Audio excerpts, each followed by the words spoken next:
Hello, everyone. Thank you so much for taking our time. I really appreciate all of you to be connected to us at this time. I now welcome the second session of Making Modern Heritage in South Asia. This conference or this webinar is once a year, and it's a self-led, student-led, research-based a dialogue session and a discussion where we bring in people with different practices, different lenses to think about heritage in South Asia. I would like to introduce the larger idea of this, and then my colleagues will take over, and then we will welcome our speakers to talk about today's topic. Pakistan Chowk Community Center came in being in 2016, and it was started with a small fund by the government to rehabilitate a square. From there, the public negotiation started, and we started doing a lot of different exhibitions and activating the space through public revitalization program, where we curated sessions which were adequate for the Old Town area. Now, Old Town Karachi is a very complex area. Karachi itself being a city of migrants, a city of diversity, city of like complexities, metropolitan city, growing vertically and horizontally as well, merging with other areas, south, north, east, and west. Being a coastal city, it is important to understand that Karachi has its own issues, and it is very important to learn from our neighboring cities and how the context is growing and kind of adapting new regulations, new regional thinking, which is adequate for the landscape, for the geography. So therefore, Pakistan Chowk Community Center, which has many other projects, one of the most important project is Heritage Walk Karachi, which takes place every Sunday and has a space and place based conversation with the city through advocacy and through a political upfront of like how it wants to deal with civil society, with the governance, and with the area. Now, keeping that in mind, Heritage Walk Karachi thought of how about we start this 9-to-1 heritage talks within the practice space where people are dealing with and writing about publishing or starting a new venture or doing social media strategies or starting their own basis of influencing how heritage can be looked upon. We have many such forums and we have many such young voices as well as publications in academia talking about this phenomena of heritage preservation, which is looked from not just political front, but also from academic front, from not from nostalgic, but romanticizing, but also thinking moving forward, how do we think about heritage in today's time? So here on this note, I would now welcome Professor George Jose, Omer, and Zahida, who all three will bring their own understanding towards today's topic. So over to you, Manahil, and thank you so much again, Marvi Mazhar. Hi, everyone. Thank you so much for joining us. I'm Manahil. I'm a student at New York University, Abu Dhabi. I'm majoring in political science and history. And our broader theme for today's session is basically moving forward with the past, protecting and rethinking modern heritage. So our primary motivation for this session is to address the idea of modern heritage and the disconnect that exists between the laws and heritage preservation. So the current laws governing heritage in South Asia are not in line with the evolving urban cultural heritage. For example, in theory, Pakistan has been decolonized, yet the pertinent laws such as the Antiquities Act of 75 are predominantly an extension and modification of legislation that was passed during the British Raj. The problem with such acts is that they're best suited for pre-colonial sites, since many post-colonial sites are not considered to be heritage under them. Contemporary heritage discourse considers legacy and lived experiences of people as heritage. Thus, spaces such as cafes, cinemas, cultural centers, and neighborhoods, or what we refer to as mohallas, should be considered as heritage sites. Accounting for modern heritage requires a very careful deconstruction of the ways we have conveniently understood and approached history. What thereby are the mechanisms and policy frameworks needed for the proper preservation of modern heritage? Where can the potential lie for the common man to be able to better understand and connect with laws? Is it in the bilingual articulation of policy or through governance advocacy and local bodies and so on and so forth? How can we improve laws to ensure that policy not only covers areas of concern regarding heritage, but also does not harm them through colonial bias? We hope that today's panel can offer us some insight into these questions through their unique perspectives and practices. We are really, really grateful for you all to join us today, to take out some time from your busy schedule. Um, with that, I'll be introducing our three wonderful panelists. Each panelist will be speaking for up to 15 minutes. Just a small note, my sincere apologies in advance, but in case you go over time, I may have to give you a gentle reminder, just so we have enough time for question answers towards the end. With that, I'm now pleased to introduce Mr. Umar Hashmi, our first speaker of the day. Mr. Hashmi is a British Pakistani documentary filmmaker, oral historian, and heritage activist who has established himself as a prominent figure in the cultural landscape. With a background in photojournalism and filmmaking, Mr. Hashmi's journey has been marked by a deep commitment to preserving cultural heritage and narratives. As the founder of Lahore Nama, an influential heritage awareness initiative and oral history project, he has been instrumental in fostering a greater appreciation for Pakistan's rich cultural legacy. His collaborations with renowned institutions like Oxford University's Project Dastan, the Citizens Archive of Pakistan, and the National History Museum reflect his passion for bridging historical narratives and contemporary understanding, and which makes him a valuable voice in discussions on heritage, storytelling, and evolving role of media in preserving our collective history. I would now like to kindly invite Mr. Hashmi to tell us a bit more about his work.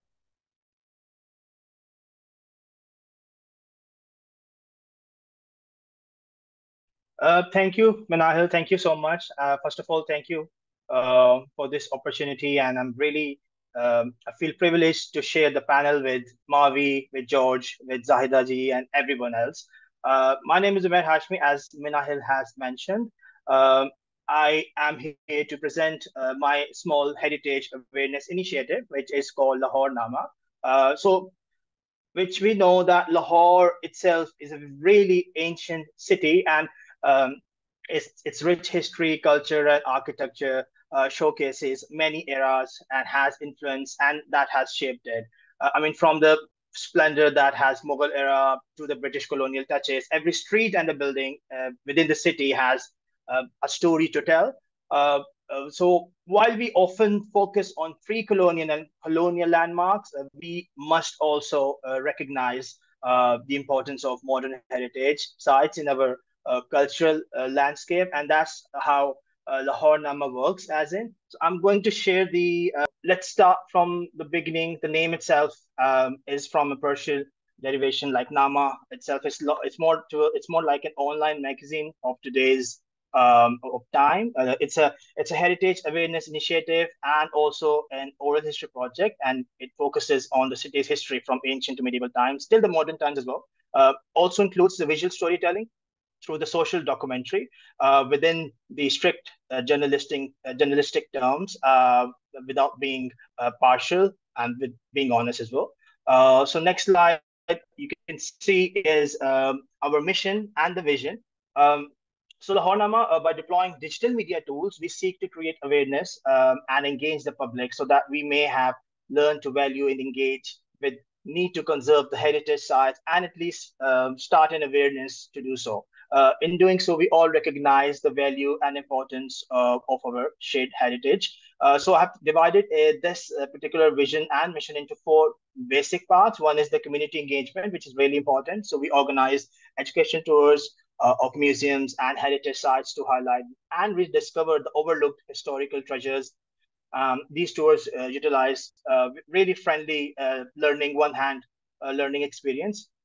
Then we have documentation. So we document the heritage sites. Also, we have a long-going living heritage projects as well as an oral history project, which has been doing we have been doing it from quite a while. Then we have digital archiving. So we believe that the archive should be out there in the public. So by digitizing and making things accessible, that really needs there. And then we have the collaboration. So through collaboration, the government institutes, non-profit organizations, museums, private collectors, historians, artists, and archaeologists, we aim to preserve and promote cultural heritage and ensuring its accessibility. So in the next slide, this is the digital initiatives. That's how we divide Lahore Nama into several segregations. The first one is the lost heritage. So lost heritage is something which utilizes the social media to document and showcase the forgotten architectural marvels, which has been into encroachment or illegal, and has been taken down. What we do is we use today's digital media tools and document it and put it online, and that's how we try to raise awareness. So the picture beneath this one is Gurdwara Chemi Pachahi around a small village near Pakistan and India border, and that has it's in a very bad shape again. And the temple beneath is the Bansidhar Mandir, which is around the Anarkali area. So the second subsidiary we have, the initiative we have, is the resident stories, and the third one is Living Heritage Project. These two are really interlinked and overlap between each other. So the resident stories, it captures the initiatives of the local people residing into these character buildings or heritage sites or the houses, and which highlights their unique and historical connection between their association and their material memory as well. So we also come across a lot of partition stories during this initiative, and the picture is from a screenshot of a Haveli we documented of Haveli Sayyid Wajid Ali Shah, and underneath it's a screenshot from it's a Alam Upper Mall house, 90A Upper Mall, the House of Alams, and Rafi Alam was the one who introduced us to his family legacy in history. The next one is again living heritage. It can consist of narratives from older generations who has witnessed partition or represent indigenous communities, and also it also highlight the prominent families connected to past contributions in art, culture, and heritage or partition.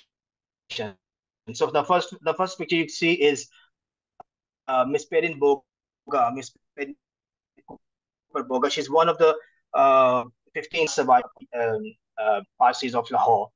Beneath you, we have a documentation of a screenshot from a documentation of Yusuf Salahuddin, who is an anthropologist again, and he has a very old Haveli Barut Khana.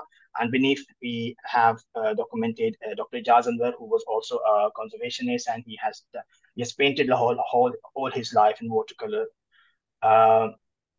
The other initiative is Sarak Kahani. It's a visual attempt to explore the suburban facade of the local indigenous road and street culture. So we believe often this street culture is neglected and has not been documented due to a lot of reasons. So Sarak Kahani mainly focus on those particular craftsmanship or street vendors or people like that, or families in that particular profession. So the picture, the screenshot beneath that is from these are the blacksmiths, the lohars from the blacksmiths alley, loharon ki gali. So beneath other thing we do is the editors again, very similar like Karachi Heritage Walks. We initiated the Heritage Walks in Lahore, and we'd be happy to say that we have done around more than 10 walks during the obviously winter time, because Lahore's summer is a lot, it's really hot here. So the museum walks as well we've done in collaboration with museums, private collectors. This one is particular, the bottom one is Walking with Buddha, which we've done in collaboration with Lahore Museum. So the purpose of these sessions and heritage walks is to the participant opportunity, to give the opportunity and to the people to experience and to gain knowledge under these restricted and under conservation access the areas which normally people cannot go or reach out to, and a lot of in-hand experience. So to go there to talk to the people, talk to the community leaders over there and in Androon Shahar, in the whole city of Lahore, or in other places of post-colonial, mohallas or neighborhoods as well. So the social impact, what we talk about is divided again into four, which is like reconstructing collective memory. We believe in like integrating fragments to reconstruct collective memory is really important through archives and these documented reels, videos, and digital media tools. Cultural narratives are really important. The conservation of cultural narratives through documentation of almost ethnic communities like the Parsis, Anglo-Indians of Lahore, the Christians, Baha'i people, and their narratives are really important because they build what Lahore is today. Number three is like engaged communities. So we always aim actively involved in community initiatives and we could try to engage younger generation and cultivate their interest in the subject. So our main target is the younger generation, people from 14 years of age till onwards, and then fourth is public awareness and promoting public awareness about preservation of dying and lost heritage. Amidst encroachments, illegal construction, or vandalism. So that is the main social impact we're working on. So moving forward with, the reflection of today's topic is, heritage again is not the static concept. It's not confined to just ancient monuments and grand palaces. It's a living, breathing entity that evolves with time, and it has the legacy and has a lived experience of the people who has lived there and valued it. So modern heritage also includes spaces such as obviously cafes, cinema centers, old malls, and neighborhoods, which have played a pivotal role in shaping our contemporary cultural identity. These sites are just not physical structures; they are repositories of memories, stories, and communal interactions. So again, these ones have instance. For instance, we have, for example, like we have Park Tea House, which was the hub of intellectual poets, writers, and many revolutionary ideas came there with along with other, activists. Again, grand old cinemas like Regal, Capri, Ratan Cinema, they are also fall into the post-colonial modern heritage sites as well. So under current legislation, they remain unprotected and they're really vulnerable to erasure. Again, conditions and legislations are really important. The disconnect between federal provincial laws exacerbates the neglect of our heritage. For example, the province of Sindh has seen a lot of deterioration of numerous heritage sites due to the legal disarray. And to safeguard our heritage, it's really important to bridge the gap between the government institutes and the urban cultural heritage scene. So protecting modern heritage is really important. The government, along with all the relevant stakeholders, must take the measures to create some existing legal framework. And I think beyond legislation, there is also a need of paradigm shift in how we perceive heritage. It should not be just the sole responsibility of authorities. It must be a collective endeavor involving communities and individual. And public awareness is really important. The common man must be able to connect within these laws, and they should understand the value and significance of preserving heritage sites. Thanks for sharing that. Really opens up the groundwork of like how on grassroots level, how things are happening. And I must say that I'm so glad to see this project. It almost like looks like it's a sister project of Heritage Walk Karachi. And I'm glad that these kind of groundworks have been created. These spaces are created. And I wish that the government can look at it on a closer lens, that what's being happening here and learn from each other rather than starting a new venture. We all should come together and kind of think about that what our experiences and our shortcomings have been, which can help the government also in thinking of like preservation projects. So on that note, thank you, Umair, and I really appreciate you being on the mountains or being in between the mountains, wherever you are, sharing this work and technicalities of it. I now let Manahil introduce our second speaker.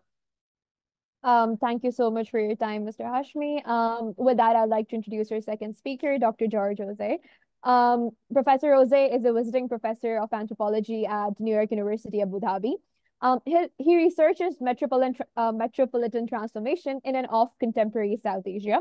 His work explores the urban periphery as a crucial, if undervalued, site for culture politics that generates a distinctive form of urbanism, especially in the global South.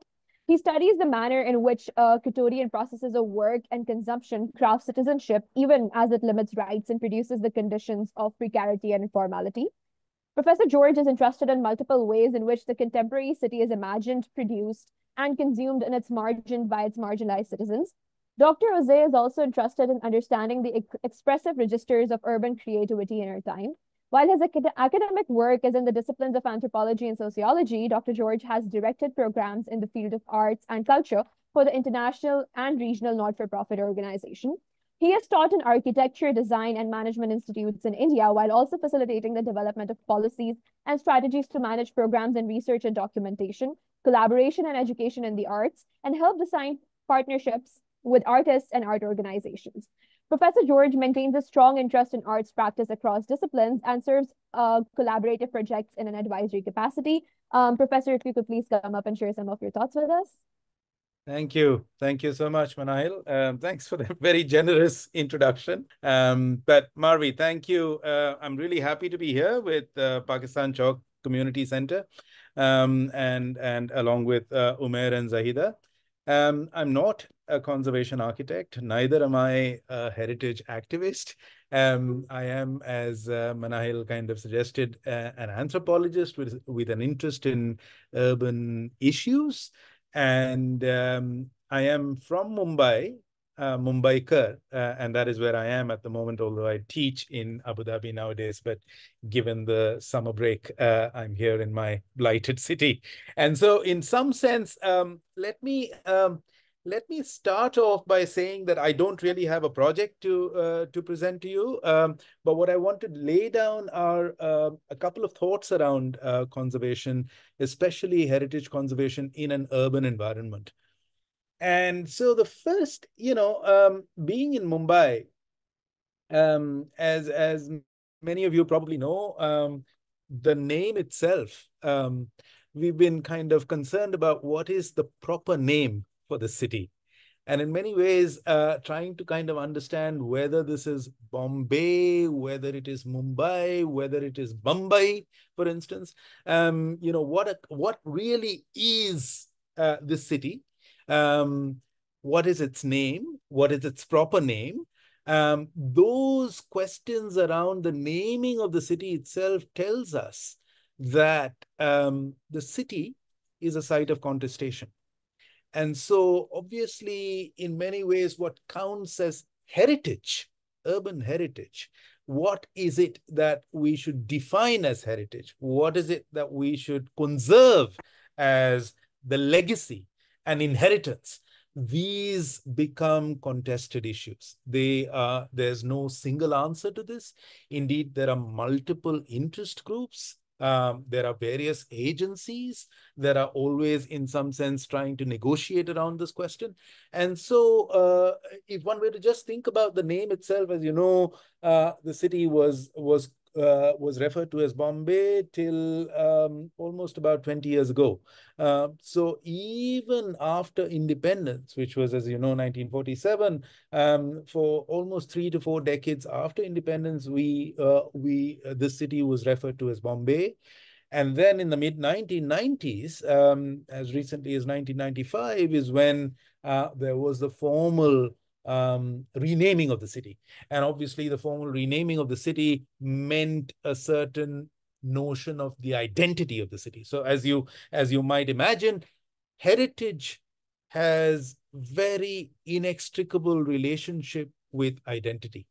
Okay, and so in many ways, when you're talking about heritage, when you're thinking about how to define heritage, the reason why heritage becomes contested, the reason why there are multiple pulls and pushes around the notion of heritage is because heritage speaks directly to questions about identity, urban identity. How do you begin to kind of think of yourself as a Mumbaikar, as a person of the city? What are the kind of versions of the city? What are the facets of the city that you want to emphasize? Those begin to become the territory around which contestations begin to be built. And as you know, the idea that Bombay is in some sense a colonial legacy, and the name itself is a marker of our colonial inheritance, something that we would like to erase, something that we are not very proud of, something that we shouldn't consider heritage, began to acquire force. But as you might know,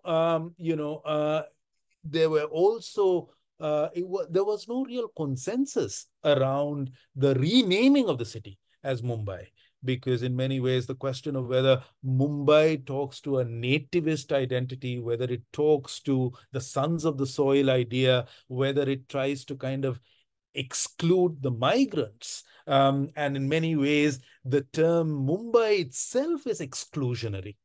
And so those critiques about the renaming of the city. So while Bombay might be colonial, Mumbai is exclusionary, right? And so the whole question about whether heritage itself is inherently, by definition, exclusionary, whether heritage itself is in some sense a mobilization of a particular kind of claim over the city, and who are the interests, what are the groups that are seeking to mobilize this claim, and what are its consequences, what are its implications. These are things that I think it would be nice for us, as Marvi suggested, in South Asia, we have a kind of a shared kind of context in which I think it might be quite productive to learn from each other's experience around what these contestations might imply. Just to give you one more example about Mumbai. So Mumbai, again, as many of you in the audience, I'm sure, already know, has one of the largest collection of Art Deco buildings in the world, right? I mean, I'm told after Miami, we probably have the largest number of Art Deco buildings. Now, these buildings themselves, the built form itself is very heavily concentrated in South Mumbai, in one specific neighborhood. And as you might imagine, it was the interwar years between 1920 to 1940s, which really was the high point, the time when a number of these built forms buildings approached along the Marine Drive and what is considered South Bombay.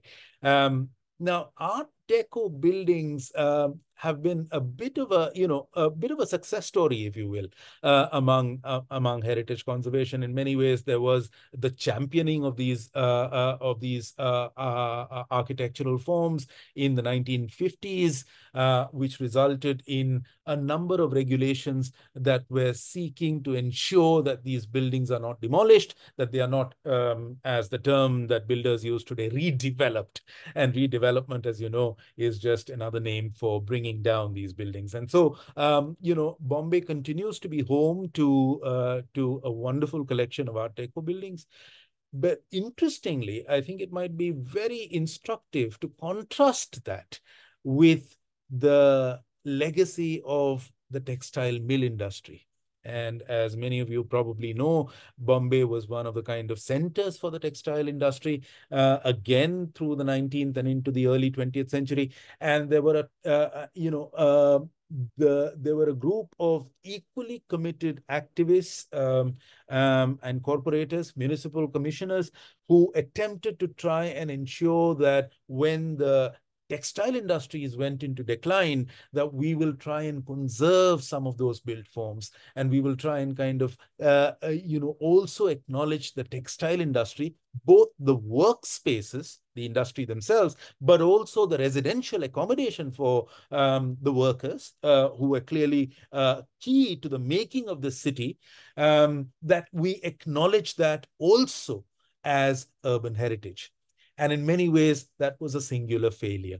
And so one of the things I'd like us to think about is, why is it that the Art Deco conservation achieved success, while similar attempts at trying to conserve the textile industries in Mumbai, which in many ways also speaks directly to the identity of the city, to the manner in which Mumbai was made into a kind of working class city, and in many ways we owe a lot to that particular moment in the history of the city. We allowed it to be erased, and even as we speak, that is a legacy, that is a heritage that is being torn down, that is not being acknowledged, and that in many ways is being replaced by glass and chrome buildings, by new structures that are coming up in the Mill district of Mumbai. And so finally, in many ways, I'd like also for us to think about, as Manahil suggested, my own interest has been in studying the peripheries of cities.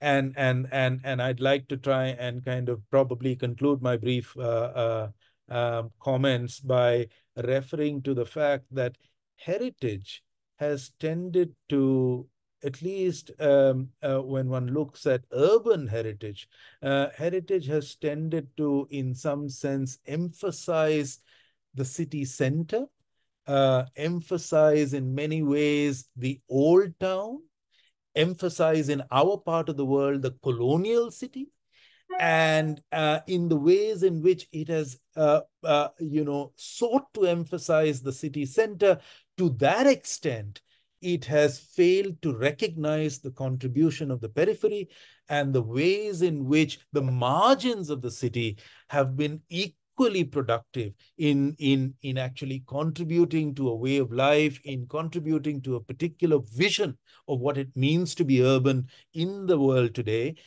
That understanding of the margins of the city, that notion of how the periphery can be acknowledged as a center where heritage is produced and a way of life is mobilized, that has unfortunately not been recognized to the degree that it should. And so as a result of this, what I'd like us to kind of think about, and I think in many ways, in Umair's presentation, I could already see that many of these ideas are already beginning to inform the new kind of activism around heritage conservation. That how do we begin to kind of recognize the city as a site of contestation? How do we begin to kind of acknowledge that there are multiple communities, that there are different classes, that there are different genders, and how do we begin to kind of acknowledge heritage as a site for the production of cultural difference, and as a way in which we begin to acknowledge that there are underdogs in the story, that there are ways in which we can tell the stories of those that are marginalized by a mainstream understanding of heritage, those stories that have been silenced or not heard enough because they are in the periphery of the city, those that are not, in a sense, the ones that are the victors in this kind of site of contestation. How do we begin to, in some sense, acknowledge that and try and kind of ensure that they have a level playing ground? That is when we begin to actually recognize that there is a politics to urban conservation, and there is a way in which we can begin to look at heritage as a space where the marginalized communities in our cities can begin to recognize themselves and can begin to assert a right to the city. Yeah, thank you.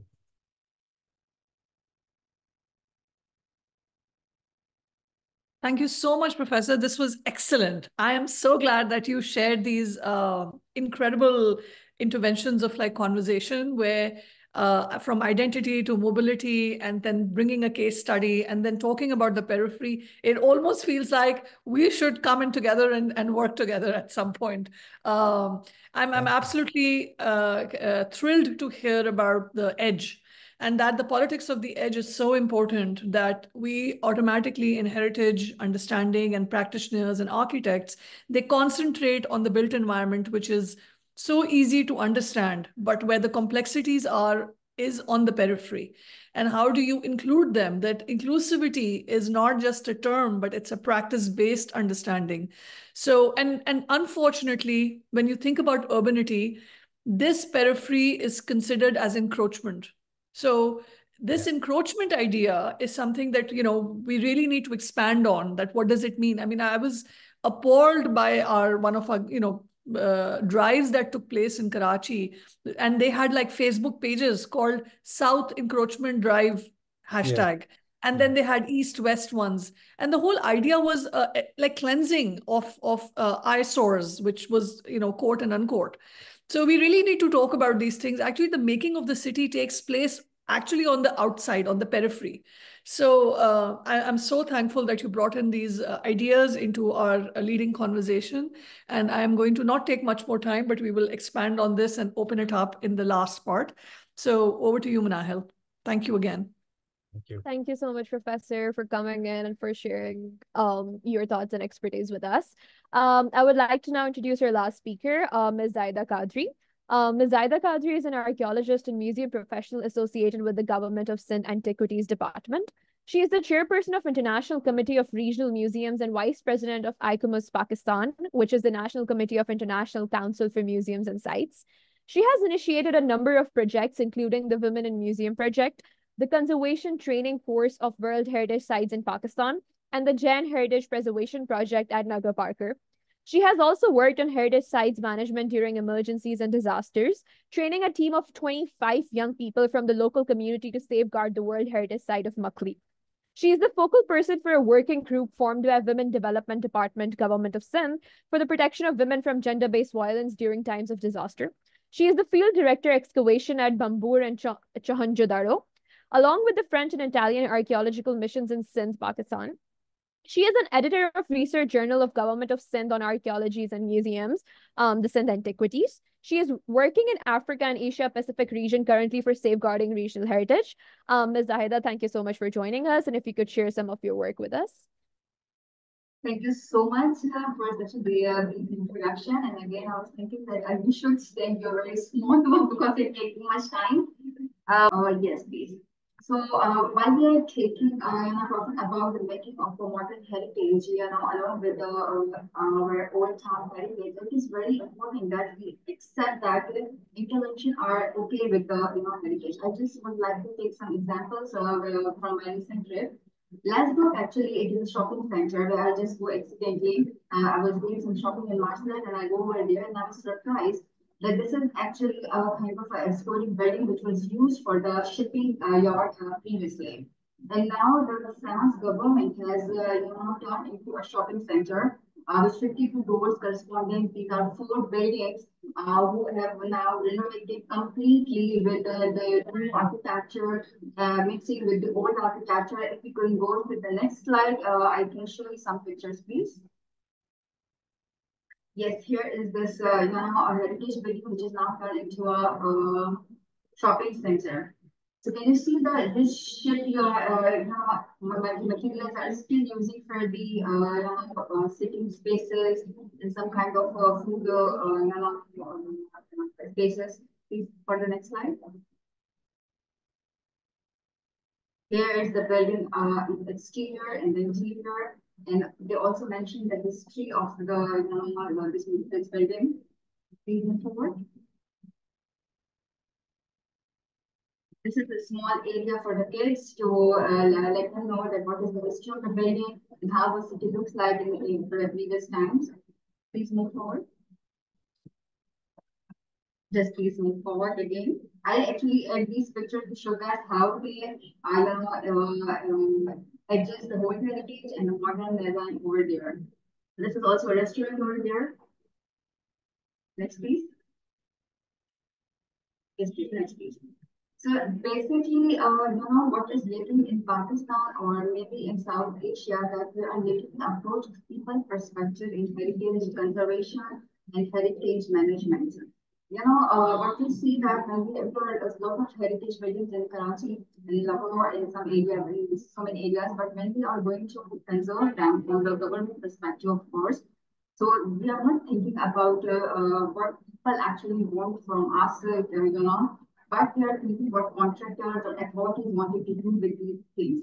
For just kind of recreation, for their easy going and everything. For example, like in my childhood, I would like to mention that there are several parks, like the Sarshili parks and some other parks as well, where we go and we used to sit and get some peace with our family. But now these parks are closed for the general public, and these are only for the BHA public. However, the Barnes Road Street or the Karatal Street of all area, they are not known to food street and they are kind of a very busy street. People living over there, we never think that what about them? If they want a peace or they want some, relief from the city noise and pollution, where should they go? Can we go for the next slide, please? So this is another building in France, Marseille, and you can see there's also the same issues of electric wires and all these things, but still with all these interventions, they maintain their the heritage integrity over there. Next, please. There are beautiful colors, and beside this is the modern heritage. I will come to this point as well, and please next, please. And here is also a red heritage building, and beside this, there is a modern building over there. But if you can see the architecture of the new, this one, the new building, it is very much similar or kind of adjusting with the old heritage that it's not disturbing the landscape. Please, next, please. Here is the old, this is actually the same street, but I take the separate pictures of the building. The old heritage building and the new structure over there. Next, please. Again, you can see the heritage building in the middle, and there are three modern actually buildings besides. Next, please.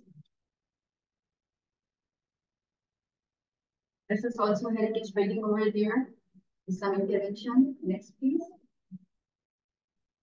Again, there's a heritage building in there, the modern structure. My point is this, like, we are following best in so many things, but we are not actually following their approaches while we are making some city landscape or making a new constructions. They have a new construction which are actually adjustable or kind of similar with their old heritage that cannot provide an ugly look. Next, please. Again, you can see the modern heritage and the old heritage side by side. And they are actually not providing, giving us the kind of an ugly look. It's like just that the landscape and the surroundings are maintained. Next, please. Here you can see the intervention on the heritage. That below is the old heritage structure, and upper story is a newly built. Next, please. This is the modern architecture with the old touch of city. So my point is that, okay, I'll come to later on. First, I'll show the picture, and then I'll come to my discussion. Next, please. This is actually a poet house in the Shia, and the walls actually are square building, but the tone they have created overside is for the protection of the old heritage building, and this is the new intervention. Next, please. And this is our old heritage Karachi, which is actually no more, and I think we cannot have even a little pieces of this either. Next, please.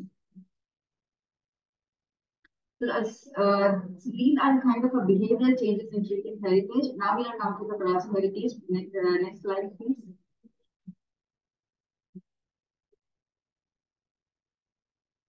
This is our Karachi heritage with so many, boards over there, and different kind of very messy structure over here. Next, please. This is another Hindu time period building with, and the lawn is colored with the three shades of People's Party flag. Next, please.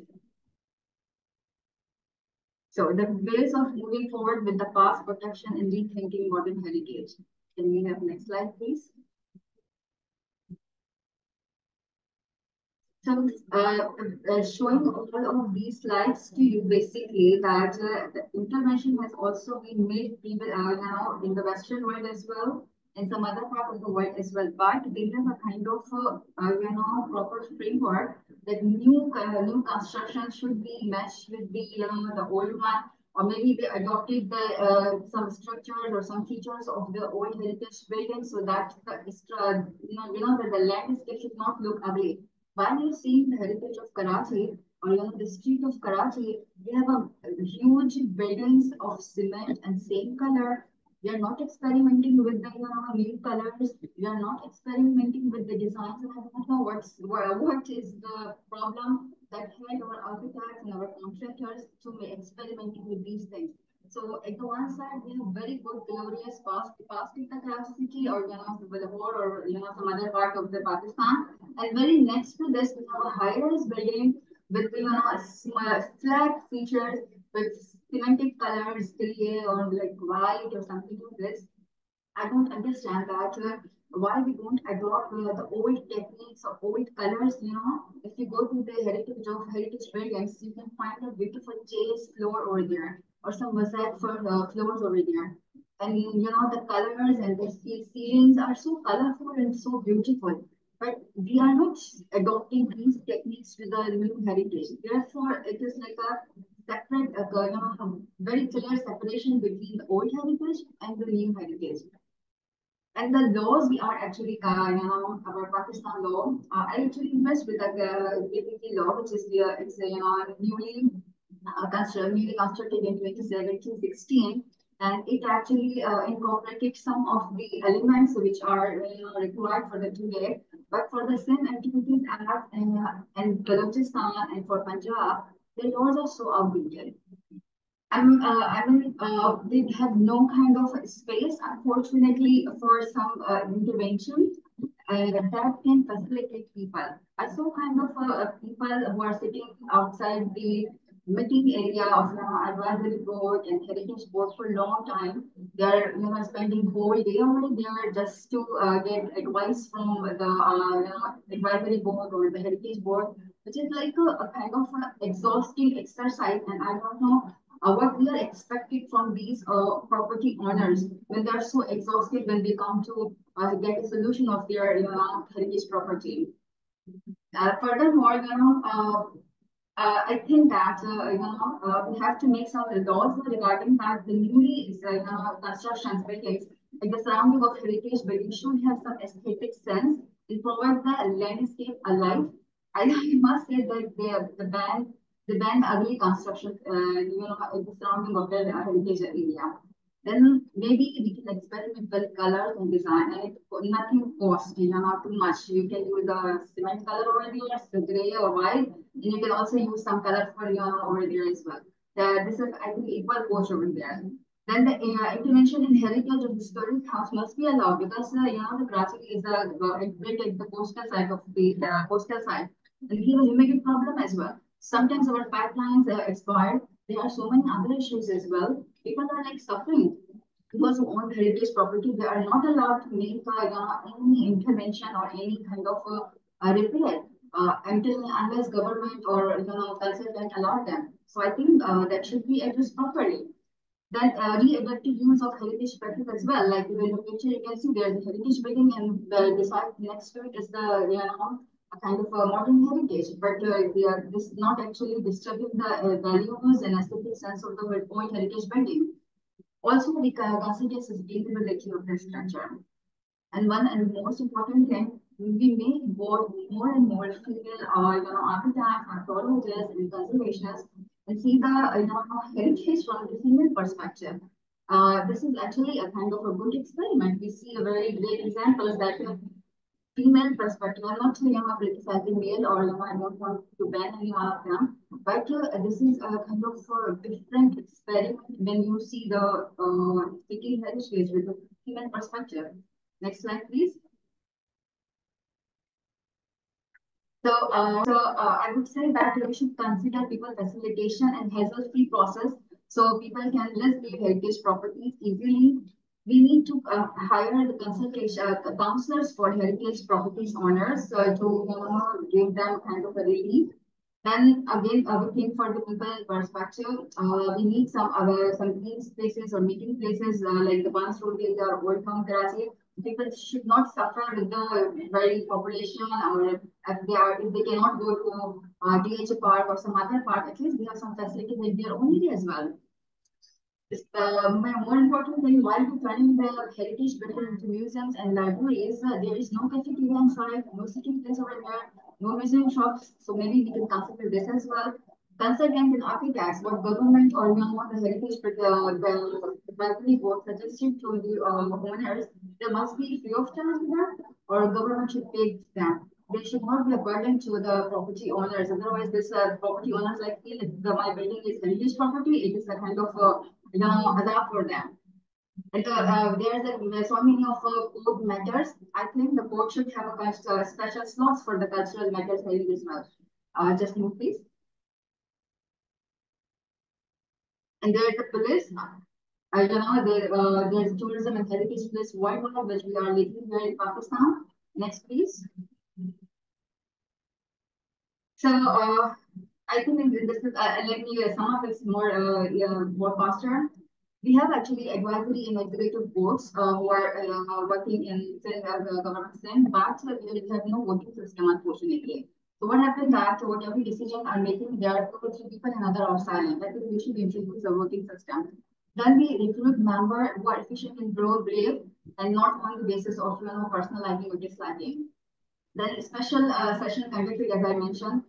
Decision-making committee meeting must be held regularly, so these people can have some space regarding their heritage matters, and they can resolve these issues as fast as possible. Next, please. Okay, skip this. Next, please. Okay, this is the last thing. So, I'm just talking about from the ICOMOS point of view as well that we have just conducted a meeting of heritage practitioners and ICOMOS member over there, and we have some reservations about what the way city heritage was treated. So we are thinking that maybe media and heritage organizations should work independently to facilitate more and more or protect the city heritage. And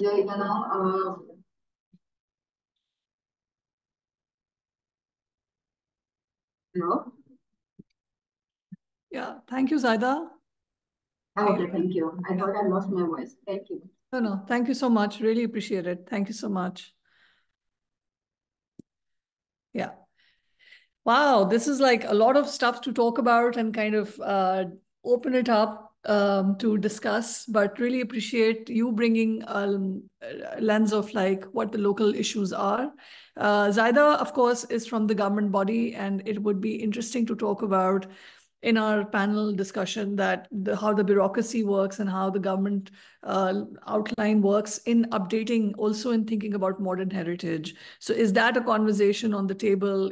Those are the questions we would have to share, to ask the local bodies. So on that note, thank you, Zaida, for bringing this kind of perspective. And I'm all for female architects and archaeologists. That's the way forward. So thanks for bringing that perspective in.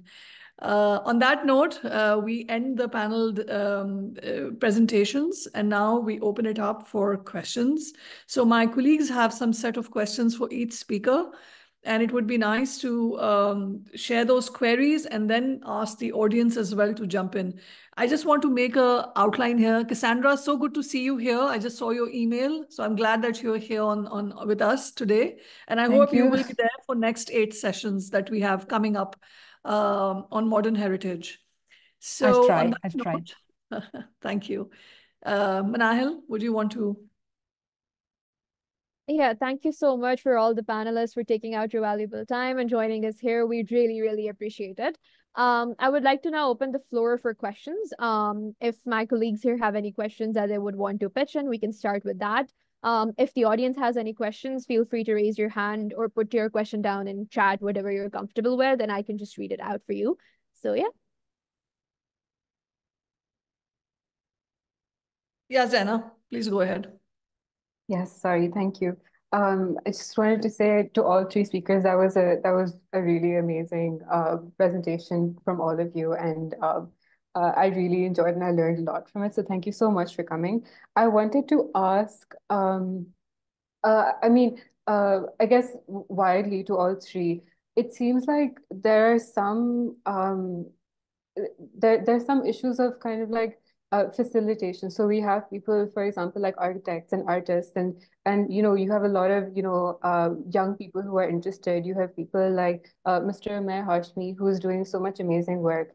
Um, and then you have like the wider public, and then you have the government, and there are issues of, for example, like how how informational power when it comes to heritage, like in the sense of who decides heritage, who preserves it, how to facilitate artists and architects getting a say in policy and what goes on. So in this matter of facilitation, what do you think we can target? What places do you think we can target? What do you think, for example, social media has the potential to do in terms of, I don't know if democratizing is the right word, but in terms of, making it easier for everyone to have a say and for everyone to kind of give their talents and contribute for where they would be most kind of like needed. Zainab, I would like to add a few things. Obviously, you mentioned social media. Yes, social media has shown a great impact, and we have seen younger people taking more interest in, owning their own cultural identity, which was so we have also seen a big gap of 30 to 40 years of the legislation government and the young individuals like myself who are started this particular project as a passion project, and then government wants to obviously collaborate with me, which is a big thing, sort of. I mean, Wall City Authority has collaborated us in a particular walk, and Lahore Museum as well. So these institutes are also trying to, upgrade themselves or go with the flow. Yes, it was a little late because obviously they were a little late in knowing how social media works, for example. But good things have happening. Obviously, in Lahore, I can talk on Lahore more. Obviously, that's more my domain. So yes, these particular digital media tools have made an impact on particular people. A lot of people are doing great work around in Lahore individually, as their own passion. A lot of heritage works can be seen. So people are taking ownership. There were no ownership back in the day. So that taking ownership of these community spaces, postmodern, modern, colonial, even uh, pre-partition as well. So what we do, the mistake here is obviously we have great Mughal grandeur, Killa and all that. So we just go and just focus on those particular architectural sites. There's a lot more in Lahore than these four sites. Obviously, a lot of work has been done to those areas as well. A lot of archaeology, a lot of stuff. But there's a lot of gray areas as well where which we need to dig in deep to it. And that's where the social media comes in. A lot of people are doing great job. Husturi, Josefa from Peshawar is doing a great job. Lare Basda from Purana Pakistan, she's doing great job. Taimur from Lahore, Karavi. So unluckily, we all are, we know each other a lot. We sit a lot. So this particular social media platform and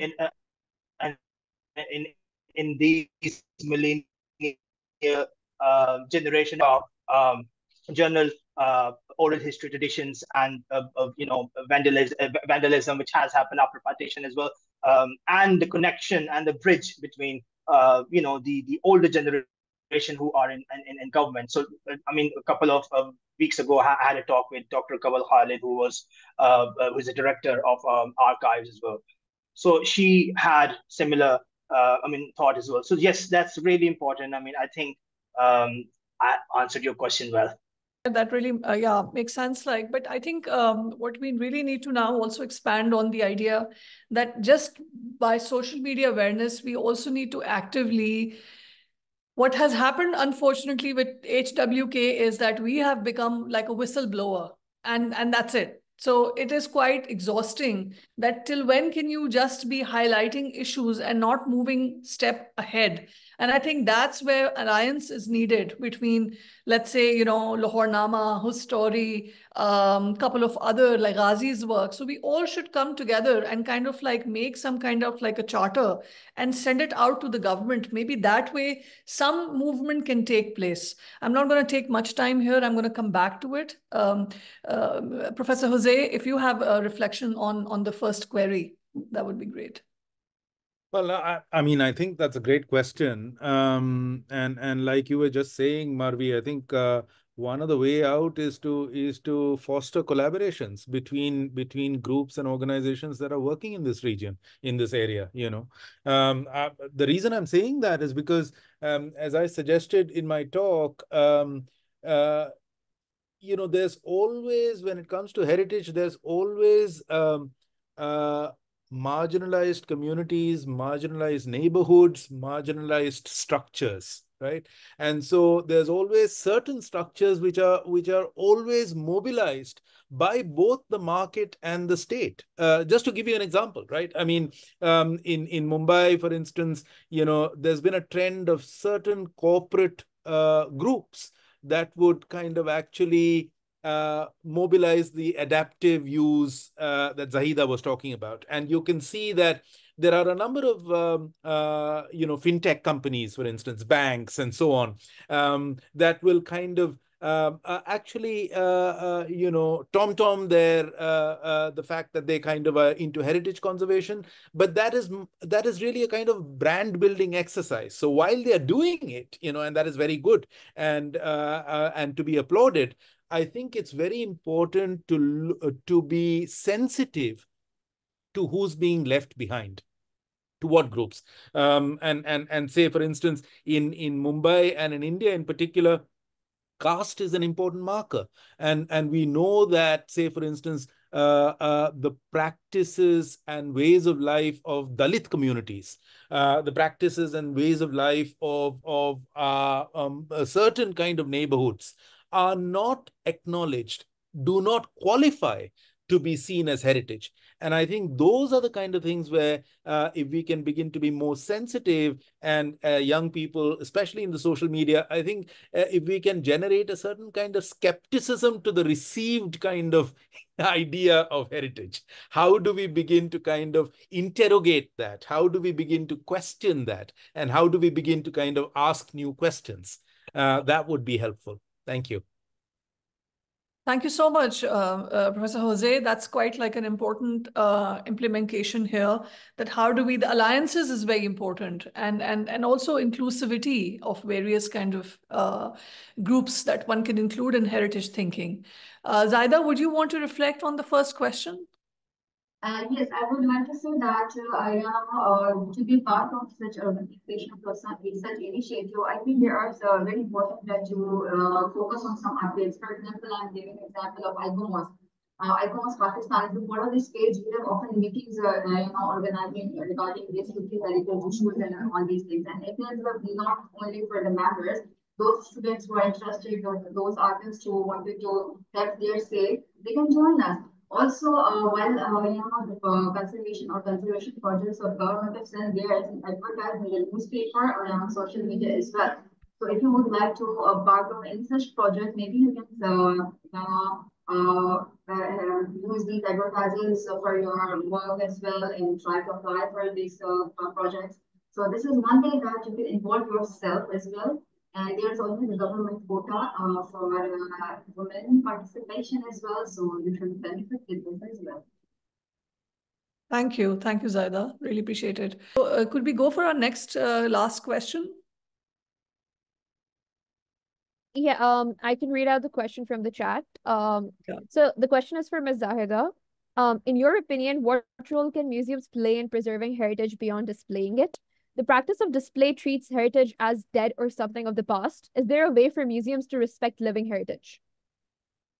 Well, this is not a way we actually against of this as well, but this is the problem with the government museums, because government is follow the old style of museums, and it takes some time to change their mentality, their workflow and everything. But if you see the new museums that are created privately, for example, KBF Gar, they are like a little museum. If you go there, and the furniture, I don't know, is like exhibited in a way that you can touch them.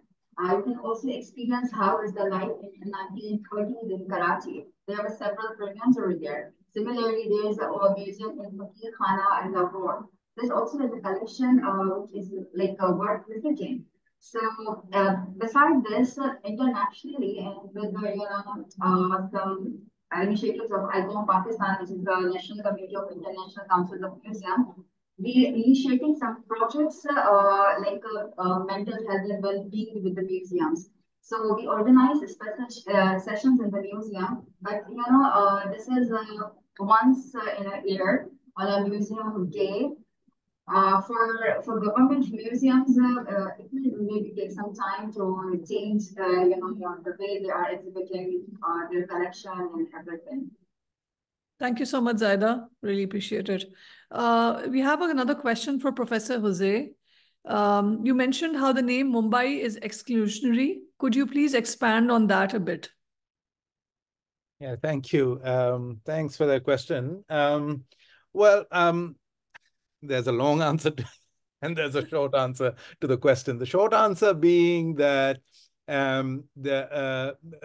it was part of a political kind of contest, the renaming itself. The renaming was championed by a particular political party called the Shiv Sena in Bombay in the mid 1990s. And the idea behind the renaming was to mobilize support for the Marathi Manus, the Maharashtrian citizen. And so it was a way of suggesting that the Maharashtrians have a prior claim over Mumbai, over every other denizen or resident of the city.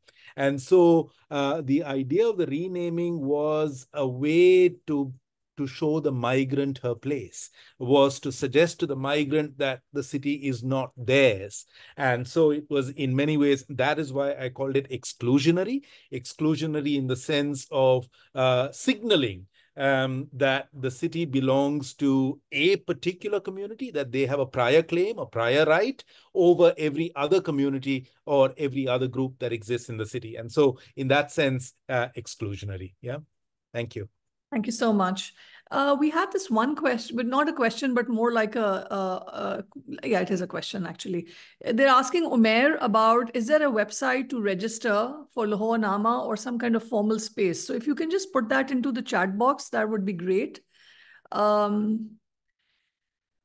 question now is on a general note, but Professor, I would be more interested to hear on the idea of urban thinking, as an anthropologist, and how would you think would be an idea where heritage preservation politics are always considered from the idea of a time?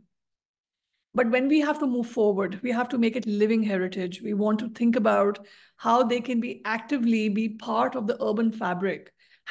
That's been a large challenge for most of us in living in a city which is so complex. How would you include the narrative of heritage into urban thinking, urban infrastructural thinking? So between you, like from an academic point of view, who would recommend to read and to think about in those terms? I think the students would love to know that how do we knit and marriage between the heritage preservation politics with the urban infrastructural thinking? Yeah, that's a great question. That's a great question. I mean, I do not pretend to have an answer to the question, but a couple of thoughts in that direction, a couple of contributions in that direction. One, I think, we need to think very hard about why heritage is so overwhelmingly defined in terms of built forms. And so that really speaks directly to your question about living traditions and ways of life, etc. There's been a kind of a excessive way in which conservation architecture has led the ground. I think we need to applaud and acknowledge that, but there's also the need to expand the idea of heritage beyond inherited built form. How do we do that? We do that by beginning to kind of think about identities and the performance of identities in contemporary urban life, right? And I think the point you make about cafes, restaurants, places where people gather, the idea of a public sphere, how these can begin to be acknowledged as spaces of heritage, as places where identity is produced, as things that we can begin to resonate with the idea of heritage. That is important. So I'd say that's one. The second, I think, I think we need to kind of strike a balance between the role of experts in the field of heritage and the idea that heritage is a democratic imperative. For far too long, we have allowed certain notions of expertise, people to tell us what should be defined as heritage. And I think in many ways that has removed heritage from the space of a democratic contest, and so largely people have been passive. They've not been seen to play a role. They are seen as passive kind of consumers of heritage rather than active producers of heritage. So we need to kind of, we need to walk that razor's edge between expertise and democratic functioning, and B, we need to begin to kind of expand the idea of heritage to include everyday living cultures and whatever form that might take, including performative public spaces. Amazing. Thank you so much for that response. Really appreciate it. On that note, Umair, have you posted your link on the chat? Posted there on all of our socials. So just normally it's a Google form. It's a really easy peasy stuff. You just have to sign up there and just because normally do not do walks these days. It's really hot in Lahore right now. That's why I'm in mountains. So we normally start the walks from October, November, and then it goes till March. But we do private sessions as well. If someone's coming and to learn the city and to go to various places, we can take them out there. We do museum walks as well, which is kind of new initiative. It has been done in India a lot, but the first one was more walking with Buddha, which was a really eye-opening sort of museum walk. A lot of people do not know that we have lots of relics of Buddha and Gandhara arts placed within the museum. The second one was a private one in a private museum. So I believe that private museums are really important as well to explore the past and the narratives, other narratives as well. And that was the Echoes of Material Memory that happened in the Lahore Heritage Club, which is also a community space where all people from, the same sort of taste of heritage, history, and culture sits and talk about. And they also have a private collection. So this is how we take our lead. On that note, I would like to conclude today's session, and thank you so much. We've gone 10 minutes above our as planned, that we will only take your precious time of 1 hour. I just want to conclude that today's takeaway points for us to continue with this dialogue is to think about alliance and think democratic. Also to think about how we need to include the governance policies and thinking into the making of modern heritage. So it can't be separated, but we need to think about like how those options and case studies can help. But also it is important to think more regional, more funneling down to our topography and to our landscape. So on that note, I just want to conclude that our next session, session 3, is going to be preservation of culinary and culture and practice as modern heritage again. So we have an incredible lineup for that. We have Anubhav Sapra from Delhi Food Walks, Kavita and Nomita. It's a video feature that, I must be seeing a trending video of Didi who started her food cart in a small mohalla. So we are also interested in the idea of activation of a mohalla. What does it mean in the larger urban nexus? So, we have now started this new phenomena of gated communities and grid-like architecture. So we want to kind of think about what's the other alternative way, and which is the old way, the mohalladari, the mohallabazi. So it's the idea of, so we are bringing Kavita Didi to talk about her cart. And then we have Nilofer Afridi Kazi, a food blogger, and Pakistan's Museum of Food, which is recently done by Sharmeen Obaid Chinoy. So it's a Google space where inherited ingredients and inherited recipes have been converted into a food museum. And then the last one is Suvir Saran, who's also based out of Delhi and Bombay. So we have him on board. We have an interesting lineup, and it'll be great to think about food as a heritage way forward, and how do we include those food streets as not just being a landmark or to arrive, but also to kind of merge it with the larger city fabric. So on that note, please keep an eye on Pakistan Chowk Community Center's page on social media. We keep on posting about new talks and about our speakers. And this is a self-led project. So please follow us and think about us in all your good wishes. On that note, have a great evening and a good day. Take care of yourself. Thank you so much.